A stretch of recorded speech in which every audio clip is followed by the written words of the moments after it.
আজকে আমি একটা ডিম আর ১ কাপ আটা দিয়ে বাসার সবার জন্য নাস্তা বানিয়েছিলাম। আর এটা মানে বেলাবেলি করা লাগবে না। তো বেলাবেলি করা ঝামেলা ছাড়াই এই নাস্তাটা আপনারাও ঝটপট করে মানে সন্ধ্যার নাস্তা বানাতে পারেন। আসসালামু আলাইকুম সবাইকে। তো দেখা যায় অনেক সময় হঠাৎ করে কোনো মেহমান এসে পড়ল আর কি নাস্তা বানাবো এই ভেবে মানে পাই না, তখন এই যে এরকম করে একটা নাস্তা আপনারা বানাতে পারেন। আর এখানে দেখেন আমি প্রথমে তেল দিলাম, তারপর হচ্ছে পেঁয়াজ কুচি, পরে হচ্ছে পেঁয়াজ পাতা, তারপর হচ্ছে কাঁচা মরিচ কুচি দিয়ে দিলাম আর কি। আর একটু কালারের জন্য সামান্য পরিমাণে হলুদের গুঁড়া দিলাম আর দিলাম স্বাদ মতো লবণ। তারপর এগুলাকে একটু হালকা ভেজে নেব, মানে 2 থেকে 3 মিনিটের মতো একটু ভাজলে হয়ে যাবে। তার মধ্যে এখানে একটা ডিম দিয়ে দিলাম। আর এই নাস্তাটা আমার কাছে অনেক সহজ মনে হয়, এই জন্য এই নাস্তাটা কিন্তু আমি প্রায় বানিয়ে থাকি। আর এই যে দেখেন এটা যে একসাথে একটু ভেজে নিচ্ছে। আর এটা কিন্তু ভাজা হয়ে গেছে, এটা কিন্তু ভাজতে আবার বেশি সময় লাগবে না। তার মধ্যে এখানে 1 কাপ আটা দিয়ে দিলাম আর দিয়ে দিলাম এখানে স্বাদ মতো লবণ আর কিছুটা সয়াবিন তেল দিলাম। তারপর এগুলো একটু ভালো করে হাত দিয়ে মিশিয়ে নিচ্ছি। আর বন্ধুরা যারা আমার চ্যানেলে আজ প্রথম ভিডিও দেখছেন কিন্তু চ্যানেলটাকে সাবস্ক্রাইব করতে ভুলে গেছেন, প্লিজ তাদের কাছে অনুরোধ রইল চ্যানেলটাকে সাবস্ক্রাইব করে আমার পাশে থাকতে পারেন। আর এখানে দেখেন নর্মাল মানে পানি দিয়ে ডোটা তৈরি করে নিয়েছে, যেরকম এই যে আটা বানাই বা লুচি বানাই সেরকম আর কি। ডোটাকে একটু রেস্টে রেখে দিলাম 5 মিনিটের জন্য। তারপর দেখেন এরকম ছোট ছোট করে আগে মানে আমি ভাগ করে নিয়েছি যে কটা বানাবো আর কি।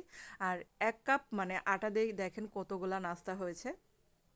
আর এগুলা তো মানে কোনো ঝামেলা নেই বেলাবেলি। তো আমি একটা প্লেটে নিয়েছি আর প্লেটের মধ্যে একটু তেল মাখিয়ে নিয়েছি। আর এই যে দেখেন হাত দিয়ে এরকম করে স্প্রেড করলে কিন্তু এই নাস্তাটা তৈরি হয়ে যাবে।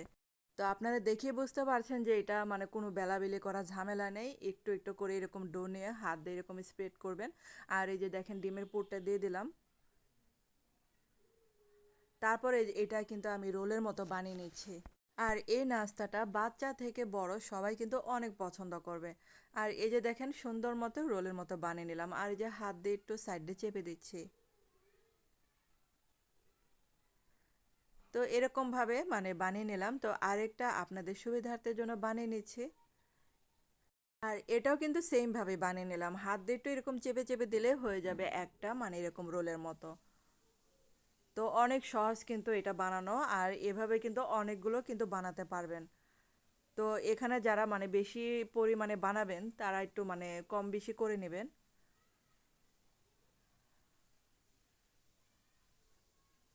তো হয়ে গেলে কিন্তু আরেকটা, তো সবগুলো দেখেন সেম ভাবে আমি বানিয়ে নিলাম। আর আমার কিন্তু দেখেন এই নাস্তাটা বানাতে অনেক ভালো লাগে কারণ অনেক সহজ বানানো। আর এগুলাকে যে ভেজে নিচ্ছি চুলার আঁচটাকে অবশ্যই মিডিয়াম আঁচে ভেজে নেবেন। তো আমি কিন্তু চুলায় মানে বেশি তেল দিয়ে ভাজিনি, অল্প তেলে কিন্তু এই নাস্তাটা আমি করে নিচ্ছি। আর এটা অবশ্যই চুলার আঁচটাকে মিডিয়াম আঁচে রাখবেন, তাহলে অনেক ক্রিস্পি হবে। আর আমাদের ঘরে তো আটা থাকে, আর এই আটা দিয়ে এরকম করে নাস্তা বানিয়ে নিতে পারেন। আর আটা আর ময়দার মধ্যে এখানে কোনো পার্থক্য লাগে নাই, কারণ সেম মানে মজা হয়েছিল। আর এই যে দেখেন এগুলো ভাজা হয়ে গেছে। তো এখন এই যে পরবর্তীগুলা সেগুলো এখন ভেজে নিচ্ছে। আর এগুলা ভাজতে বেশি তেলের প্রয়োজন হবে না, অল্প তেলে কিন্তু মচমচা করে ভেজে নিতে পারেন। তো সবগুলোই দেখেন এই যে বানিয়ে নিলাম। তো 1 কাপ মানে আটা দিয়ে দেখেন কতগুলা নাস্তা হয়েছে। আর ধন্যবাদ এতক্ষণ আমার ভিডিওটা দেখার জন্য।